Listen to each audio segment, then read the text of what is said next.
This will be a short little video over oxidation numbers and redox reactions, just giving a little quick explanation, telling how the two tie together.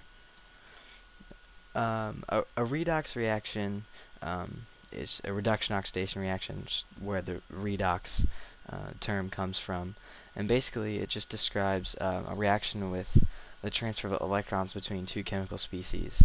So the oxidized substance loses electrons and the reduced substance gains electrons.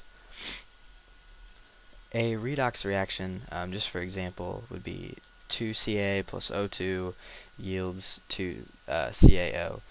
So what would be oxidized and what would be reduced? Well, it's all in the oxidation numbers. There are a set of rules for determining oxidation numbers. Number one, for an atom in its elemental form, its oxidation number is 0. So any of just standard elements such as magnesium, iron, H2, Cl2, O3, ozone, any element is going to have an oxidation number of 0. For monatomic ions, its oxidation number is equal to its charge. So, for example, if you have magnesium, which has in an ion has a charge of positive 2, has an oxidation number of +2, and chlorine ion has an oxidation number of -1 because its charge is -1. Number 3, certain elements have standard oxidation numbers.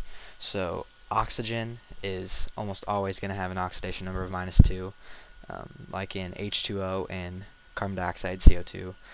The exception would be in peroxides, such as H2O2, where oxygen is going to have a number of -1, but most of the time you're going to have oxygen as -2. Hydrogen is going to have an oxidation number of +1 when it's bonded to a nonmetal, such as in acids like hydrochloric acid and hydrobromic acid. And hydrogen will have a -1 oxidation number when it's bonded to a metal, so such as in MgH2.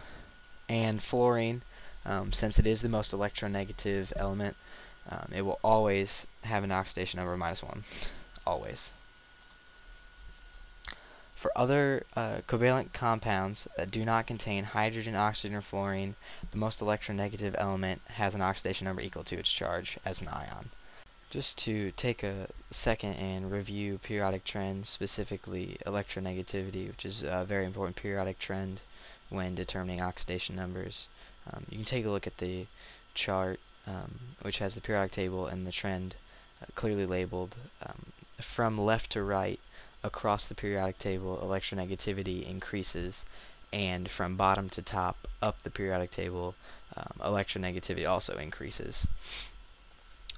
So, just a little practice with electronegativity. Which element is more electronegative? Cesium or fluorine? Fluorine is further, it's actually the furthest from cesium. Sodium or oxygen? Oxygen is more electronegative, and bromine or fluorine and fluorine is more electronegative, and you can refer to the periodic table with the trend if you have any other questions. So in PCl5, that doesn't have any of the obvious oxidation elements that I listed before, so you have to go with the which element is more electronegative to determine its oxidation number. So between phosphorus and chlorine, chlorine is more electronegative, so chlorine will have an oxidation number equal to its charge as an ion, which would be -1 as a chlorine ion. So in PCl5, chlorine has an oxidation number of -1. Rule number 5, the sum of the oxidation numbers for all of the atoms in a compound must equal the overall charge of the compound. So in your neutral compounds like H2O, the overall charge of that compound is 0, so the sum of the oxidation numbers must also be 0.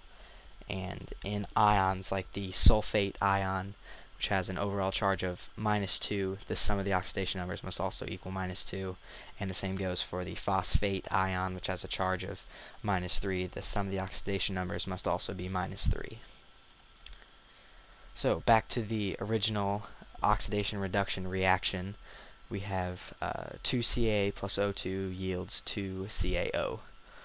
The oxidation number for the reactants, the elements on the left-hand side, calcium has an oxidation number of 0 and oxygen 0 also, because they are both in their elemental form, and the first rule states that elements in their elemental form will have an oxidation number of 0. And the oxidation number of the products, the compound on the right side, is calcium oxide, which is a neutral compound, which is why its oxidation number is 0. And when you break that down, the sum of the oxidation numbers of calcium oxide must be 0.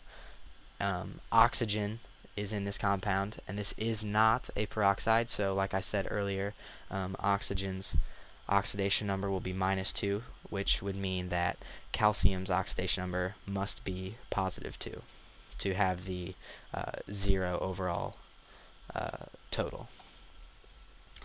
So back to general just oxidation reduction details. Oxidation involves the loss of electrons in a chemical interaction, and reduction is the gain of electrons in a chemical reaction. So a common mnemonic that we use is oil rig. Oil would be oxidation involves loss, the loss of electrons, and reduction involves gains, the gain of electrons. So it's just an easy way to remember the difference between oxidation and reduction. So oxidation reduction reaction, the oxidation number of calcium before was 0, and after the reaction its number was +2. So calcium lost 2 electrons during the reaction and therefore is oxidized. And the oxidation number of oxygen before the reaction was 0 and after the reaction was -2. So oxygen actually gained 2 electrons in the reaction and therefore is reduced.